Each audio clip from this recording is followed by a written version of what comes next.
Good afternoon, everyone. So this is Fudong Liu from Department of Civil, Environmental, and Construction Engineering.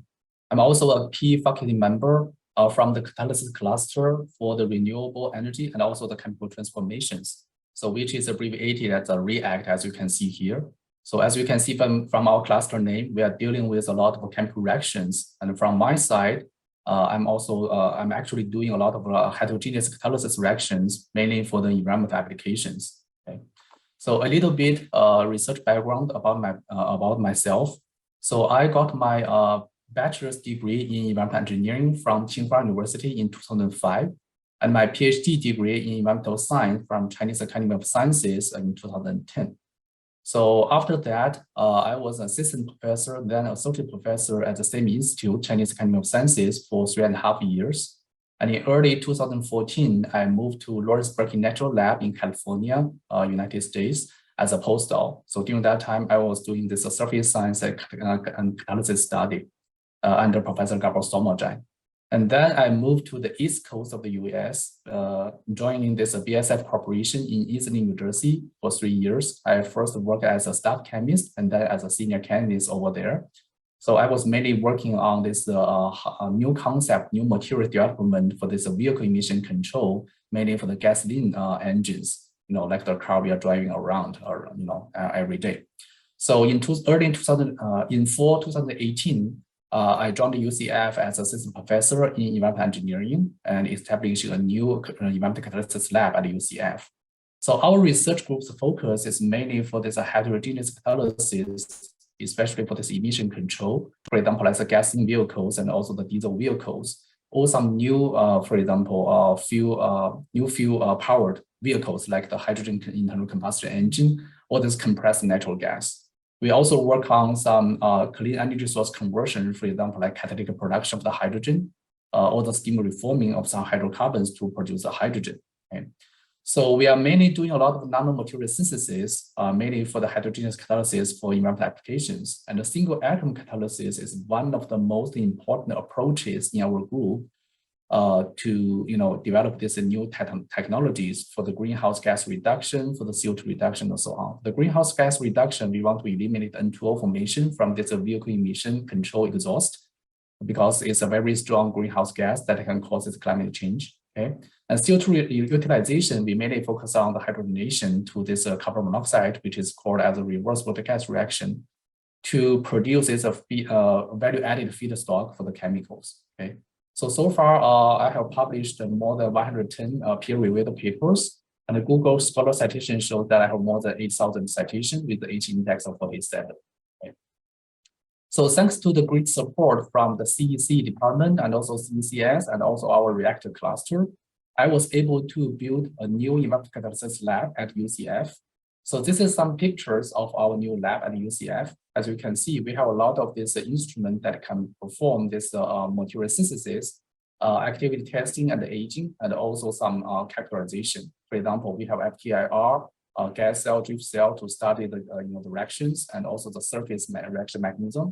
We also have the mass spec of different temperature program reactions, GC mass spec for gas and liquid analysis, and also the phase absorption chemical instrument for the material characterization, metal dispersion, and so on. So thanks to the great support from the materials characterization facility and also our cluster faculty members, I was able to do a lot of advanced characterization and also mechanism study of our new catalyst systems. Okay.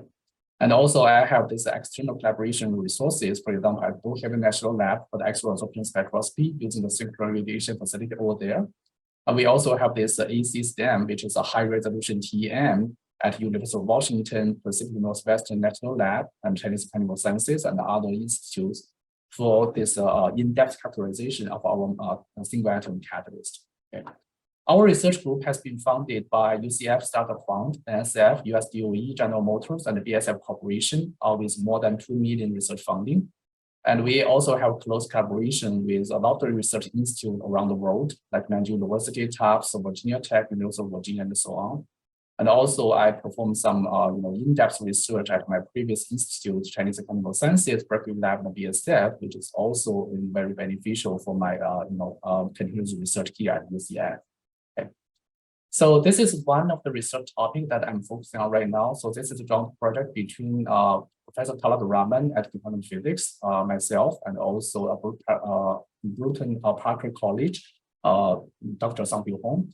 So this is mainly to understand the predict the reactivity and also selectivity of the single atom catalyst. So as we know that, a lot of the precious metal catalysts like platinum, palladium, and rhodium, okay, that has been widely used in this industrial catalysis. They're very expensive. As you can see here, there's a price of this precious metal from 2019 until now. The price is climbing a lot, especially for the rhodium. Okay, rhodium and the palladium, they have about 20 times or 2 times of the price of the platinum, which is really very expensive. So that's why we want to further reduce the price of this catalyst production cost. Okay, and we want to eliminate this nanoparticles that is not very effective in a lot of catalyst reactions. So that's why our approach is to precisely control the local coordinate structure of the single atom catalyst that we want to synthesize, and also to synthesize the high density of a single atom to increase the active size number for certain reactions. And we know that for certain reactions, right, single atom is not that beneficial, especially for the emission control related applications. And the cluster or this nanoparticle is probably more important, but we want to control the structure evolution of the single atom to maximize that catalytic activity. So that's one of the research topics in our study. We also perform a lot of in situ operational characterization, which means we need to understand the catalyst activity under the working condition using a lot of advanced techniques. So that's why I'm collaborating with the national labs for this synchron-based experiments. So eventually, we want to substitute these precious metals using some non-precious metal catalysts like the iron, nickel, or copper, which are very cost-effective. Okay, but right now, this is wholly good in this area because the activity of this non-precious metal catalyst is still very low. One example we developed is this platinum single atom catalyst supported on this serial.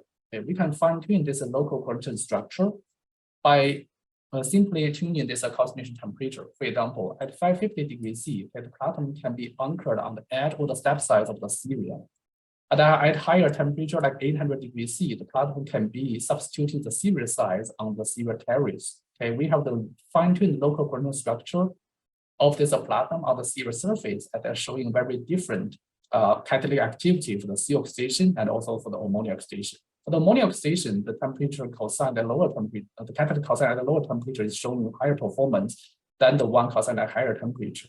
But if you look at this ammonia oxidation, as you can see here, the catalyst cosine at this higher temperature is actually showing much better performance than the one cosine at lower temperature. So this is a very typical example showing us that if you fine-tune the local coordinate structure of atom single atom, it can show totally different catalytic activity. Okay, and we submit this work to Nature Communications recently, and we are given a major revision. Right now, the paper is to be submitted. Hopefully, it can be published very soon. Another project we are working on is to improve the PGM effectiveness for this emission control related applications. Okay.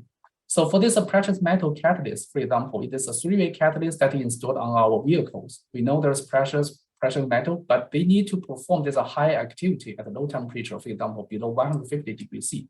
So we can satisfy this emission control standard at lower temperature, okay, during this cold start process.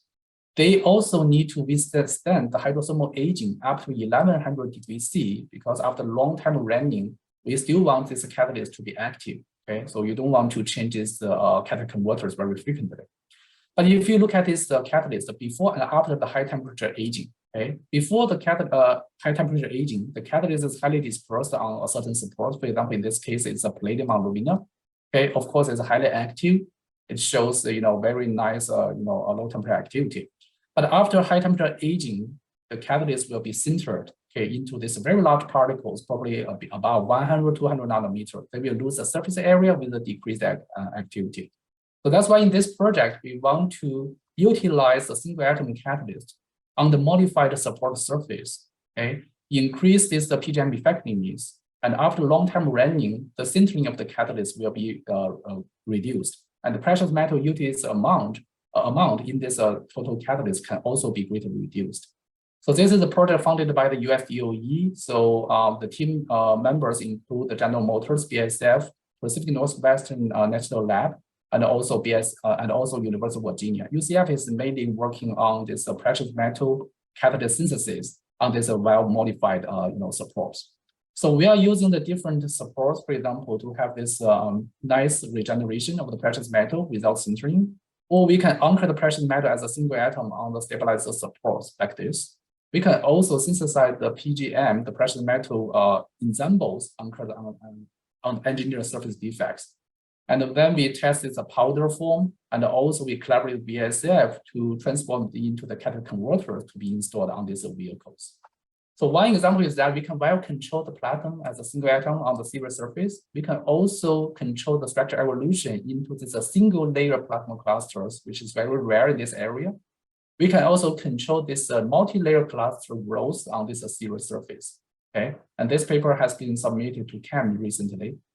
And we can also synthesize a very high density platinum single atom by using the newly developed methods. For example, using the regular methods, 1% platinum, you can see these large particles or the clusters, which means they are not effective. But if using our new preparation method, we can even synthesize more than 40% platinum single atom on the same support. So this greatly increases the surface area of this active size, increasing the activity. Okay. One of the examples that we published recently is the palladium catalyst supported on the silver alumina that we developed. As you can see, this is regular catalyst performance. And once we use this surface modification strategy, it's showing much better performance. This paper is featured in this environmental science technology as a front cover article. And this technology also won us the 2020 Defense Innovation Award.